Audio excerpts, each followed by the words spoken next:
Alright, ngikubingelele-ke mthando wezemidlalo ngalesikhathi ngibingelele kuphi nakuphi la obukele khona-ke mawukuthi-ke usuku lakho lokuqala kuyona-ke le channel awenze kanje u-like ividiyo bese-ke uya-subscribe-a kuyona-ke i-channel ungaphinde-ke uciphe izi-notification bell ukuze uthole ama-notification uma kukhona-ke ividiyo esiyifakayo. Sikubhekela-ke nje ama-transfer rumours kwi-Betway Premiership sokubhekela laphaya kwezimnyama i-Orlando Pirates-ke engena njengamanje laphaya kwezimnyama ekubikwa ukuthi-ke i-Orlando Pirates isimtholile umdlali ogijima-ke kuyona-ke laphana-ke i-Stellenbosch FC, umfana womlungu u-Andre De Jong. Khumbula ukuthi-ke i-Orlando Pirates ngathi-ke ibiphushela ekuthenini-ke imsayine njengoba besovala-ke iwindi lama-transfers umhla ka-22 September, kodwa-ke kwagcina kungenzakalanga lokho. Kodwa-ke nje okubikwayo kuthiwa-ke i-Orlando Pirates yagcina-ke imsayinise i-pre-contract, okusho ukuthi-ke makushaya-ke isikhathi sewindi lama-transfers ngoJanuwari, i-Orlando Pirates-ke izobe isemethula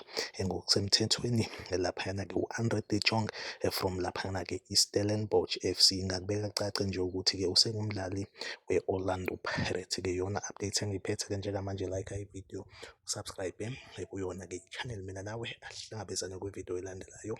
Nisale kahle.